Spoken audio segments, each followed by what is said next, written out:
My BFF is getting married soon. Pero hindi ko kilala kung kanino siya ikakasal. Let's talk about that.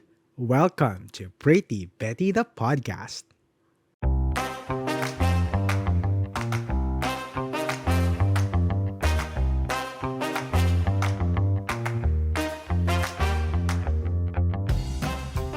Welcome back, pretty people, to another week of prettiness and sometimes pettiness. Okay, para sa mga bago dito sa ating podcast, ako nga pala ang inyong millennial tito, Tito Alvin, na magbibigay sa inyo ng mga opinyon na hindi nyo naman hinihingi. Mga opinyon at kuro-kuro tungkol sa iba't ibang problema ng ating mga storytellers. Kung saan nais nilang malaman kung ang mga desisyon nila sa buhay ay tama ba o mali. But in this podcast, it's going to be pretty or petty. If it's your first time here, consider following our podcast para hindi ka nahuhuli sa mga weekly kwento natin. So, whether if you are listening or watching us from Spotify or YouTube, follow lang kayo guys. Kung sa Spotify kayo nakikinig, might as well give us a 5-star rating para matuwa naman ako sa inyo. Echos.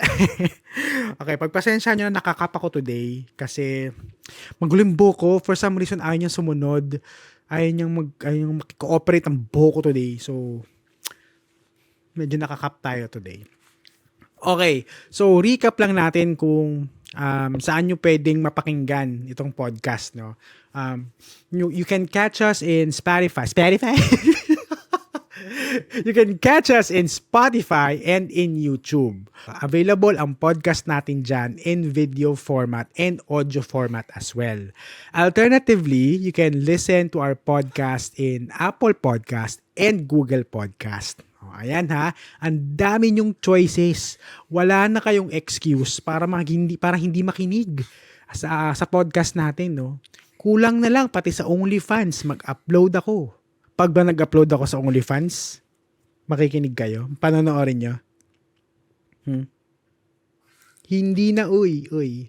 Precious. My body is precious. Charot.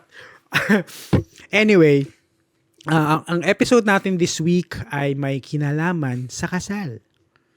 Okay, na-experience nyo na ba yung na-invite kayo sa isang kasal pero hindi nyo kilala yung mapapangasawa ng friend mo na nag-invite sa'yo? Oh, hala. So, in-invite ka sa kasal pero yung either groom or yung bride or isa sa kanila, hindi mo kilala. Patay tayo dyan. Okay, game? Ayan, pakinggan natin ang story of the week in this segment that we call Story Time.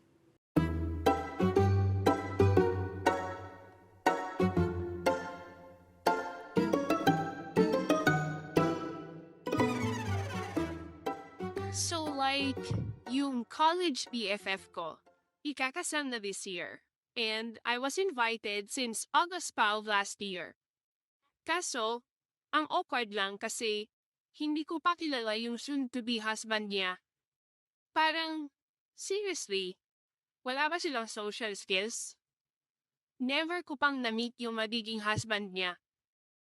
I talked to one of our friends, and she actually feels the same way. I know na, I might be overacting about this, kasi hindi naman ako yung ikakasal.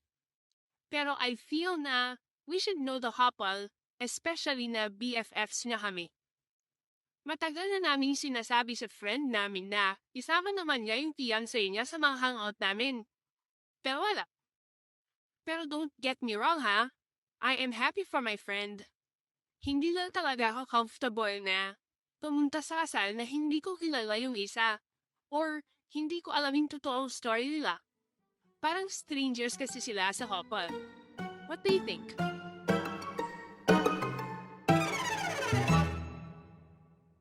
Okay, so upon hearing this story, hindi ko actually alam kung saan ako lulugar. So, habang binabasa ko yung story natin, ang initial reaction ko is, napaka-entitled naman itong ni girl. Bakit? Sabay kakasal?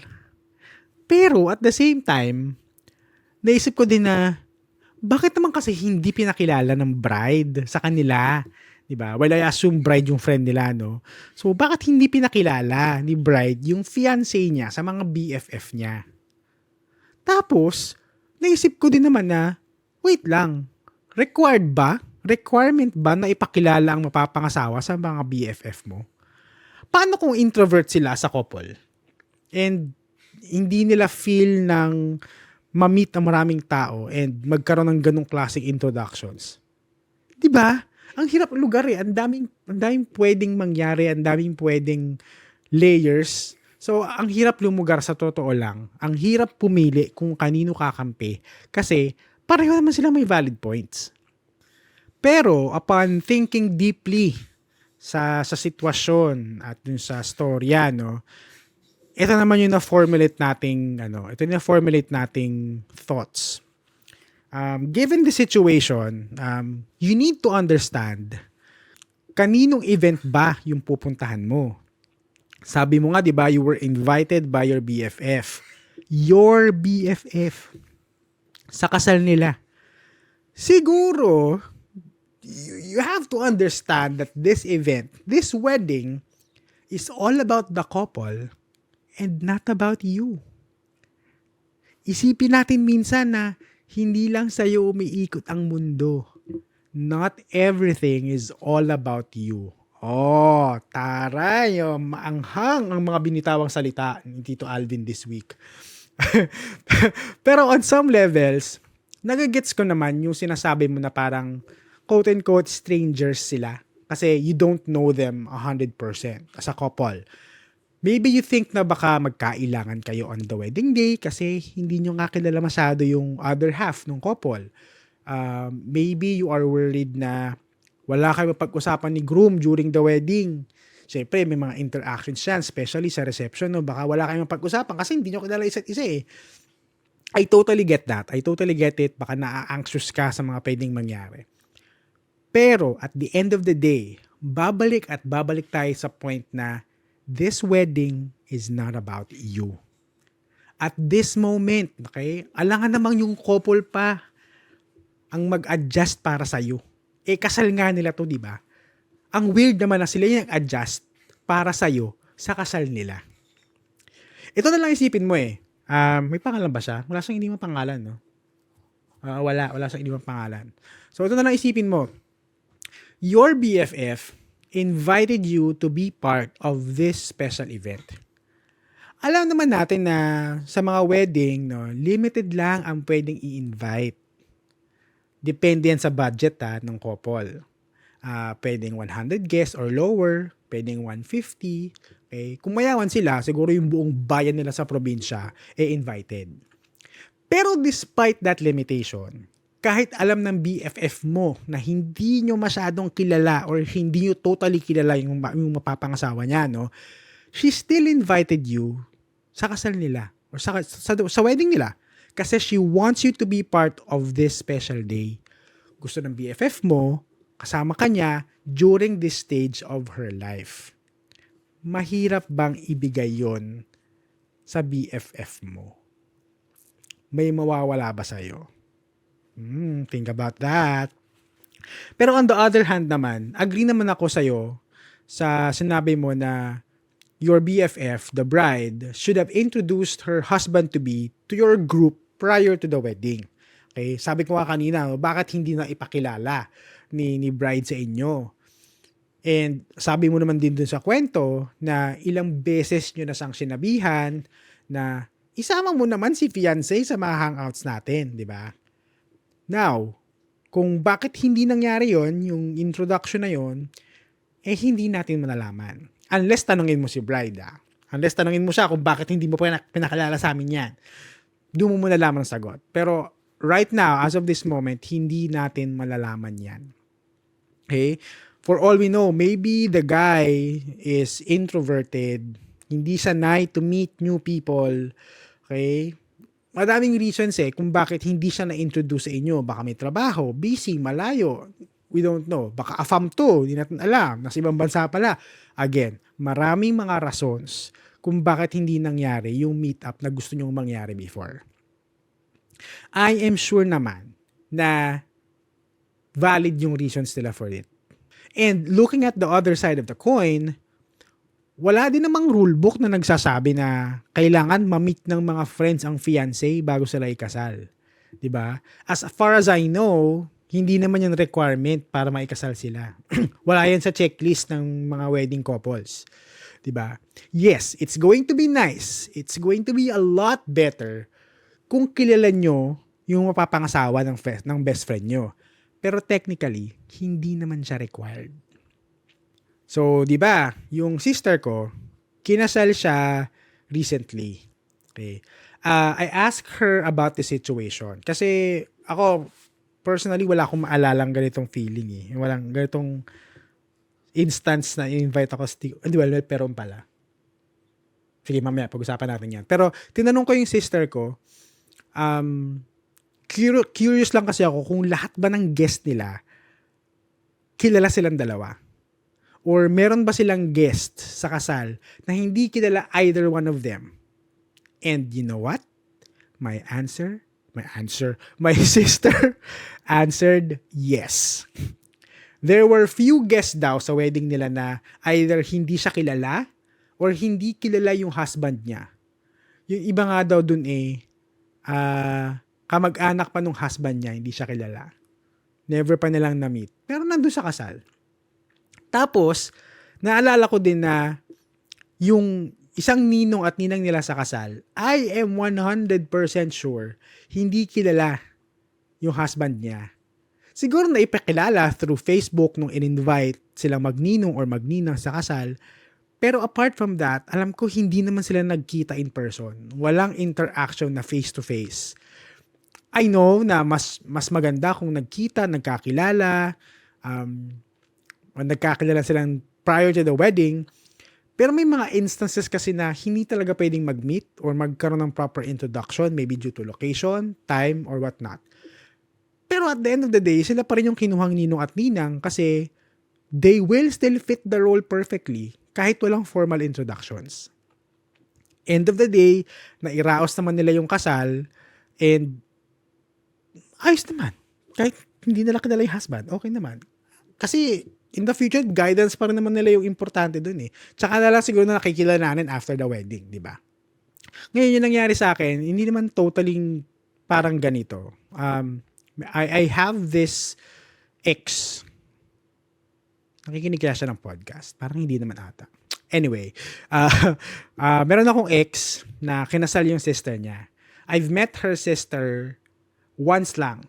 As in, sandalian lang. Nagpunta ako sa bahay nila, na-meet ko yung sister niya once lang. Tapos, since kasal ng sister niya, andun siya, at that time ako ang jowa, umattend ako. Right? Hindi ko totally kilala yung sister niya, and hindi ko kilala 100% yung pangasawa ng sister niya. Pero nandun ako sa wedding. Invited naman ako nung sister. Alam mo yun? So, it's not totally related or directly connected doon sa story ng ating storyteller, no? Pero, pwedeng mangyari naman yun eh. I mean, it's possible na may mga guests sa kasal na hindi kilala yung isang part ng couple. So, hindi bagong issue to. Itong isyong kinahaharapan mo ngayon, storyteller, hindi to bago. Pero I totally get it naman na may ibang level of impact yung situation nyo eh, since nga mga BFFs kayo eh. Pero sa akin kasi, sa isang wedding, 2 tao lang ang pinaka-importante. Ang flower girl at ang ring bearer. Charot, hindi. Ang 2 tao lang ang pinaka-importante. Ang bride at ang groom. Lahat ng ibang tao dyan na invited sa kasal ay pawang mga supporting actors and actresses lang sa story ni couple during their wedding. Parents man yan, kapatid, kamag-anak, kaibigan, kahit sino pa yan. Lahat ng mga yan, supporting characters lang ang role nila sa kasal ng couple. Okay. So let's just say na hindi ka talaga komportable. Anong gagawin mo? Hindi ka attend ng wedding. Well, decision mo naman yan. You have all the right in the world to decline the invite kung hindi ka talaga comfortable. Pero I would say na before you go to that decision, pag-isipan mo muna mabuti. Ito isipin mo. Let's say na you've decided to not attend the wedding. How would you think the bride, which is your BFF, will feel? Do you think na she will be happy about it? Well, I'm sure naman na itutuloy pa rin nila yung kasal, no? Whether you decide to attend or not. Pero, sure din ako that part of the bride will not be okay kasi hindi kumpleto yung mga mahal niya sa buhay sa special event niya. Ito pa isang point na pwede mong pag-isipan. Okay? Pwede nyo pa rin naman makilala yung partner niya kahit tapos na yung kasal. Wala naman nagsabi na once they are married, hindi niya na pwedeng kilalanin yung asawa niya. 'Di ba? Siguro after nung kasal, maybe take a more proactive approach in knowing the guy. Kayo na gumawa ng paraan para makilala nyo siya. Or better yet, use the wedding day itself to jumpstart everything. To introduce yourselves to each other. Okay? Hindi naman to nabanggit ni storyteller kung may jowa siya o wala, no? Pero, malay mo girl, baka ito pa lang si husband, may friend na gwapo, single, mayaman, malaking na nandun din sa kasal. Baka doon mo pala sa kasal ma-meet itong taong para sa'yo. Siya pa yung mag-introduce sa inyo sa isa't isa, di ba? So, sayang naman yung pagkakataon. Wasted moment, kumbaga. Pero, na serious note, hindi ko naman sinasabi na i-dismiss mo yung nararamdaman mo towards the situation, no? Ang sinasabi ko is, there's always a right time for everything. Yung pagiging main character mo, i-put on hold mo muna. Kasal nila yan eh. Hayaan mo muna sila ang bida. Okay? Now, after ng kasal, edi magpaka-main character ka ulit. Tsareng. Kasi inuugali minsan ng main character eh. Dapat hindi eh. Saan ba binibili ang main character syndrome na yan? Dapat yan nire-recall eh. Ewan ko sa inyo. Anyway, what I mean is that you just need to show your support to your friend. Emphasize that you support your friend in her upcoming marriage while also expressing your concerns about not knowing her partner that well. Kumbaga, find that perfect balance. Hanapin mo yung sweet spot where you can show support and expressing your feelings about the situation. BFFs naman kayo to begin with. So, dapat kaya nyo na pag-usapan yung mga ganitong bagay ng maayos.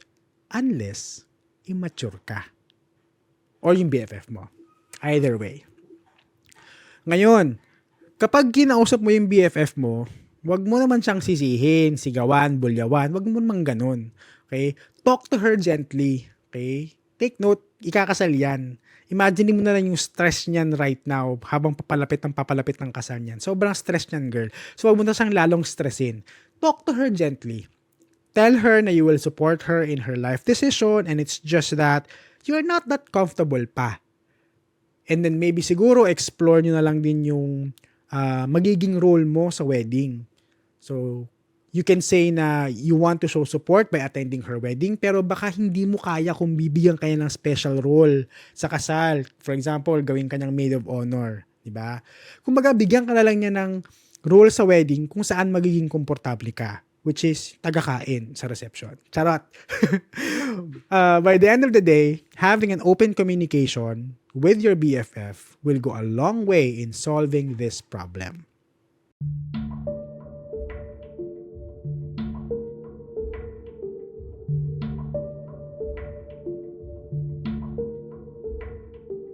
We've reached the part of the podcast where we determine if Ate Girl is pretty or petty. The time has come for you to know your verdict. I will say that you, Atiker, are petty. Kahit sa ang anggulo ko tignan, nangingibabaw sa akin yung pagiging main character mo, ate. Sorry talaga, pero ginawa mong tungkol sa'yo yung storya, kahit hindi naman dapat.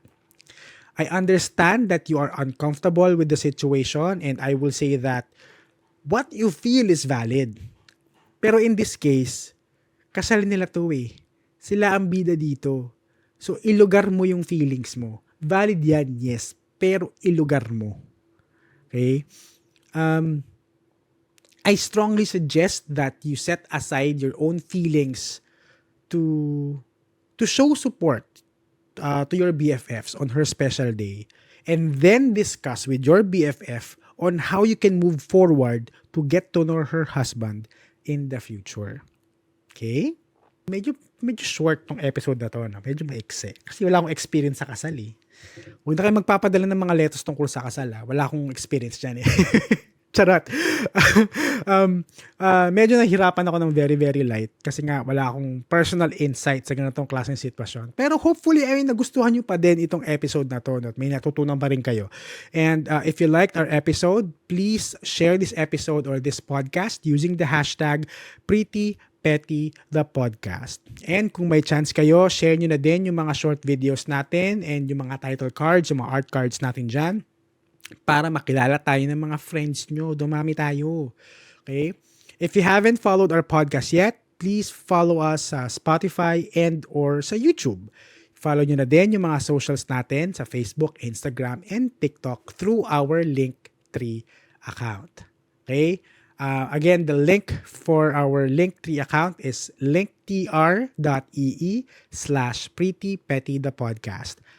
Ulitin ko, linktr.ee/PrettyPettyThePodcast. Ayan. So, yan? Isang link na lang lahat. One-stop shop yan. Pag pinuntahan nyo yung link na yan, andun na lahat ng mga access points papunta sa mga iba't ibang socials natin like Facebook, Instagram, TikTok, even yung story submission form natin. Andyan na din. Okay? Hindi na kayo mahihirapan pa. I also post it down, yung link na yan sa episode description. Kung di nyo maalala, at least sa episode description.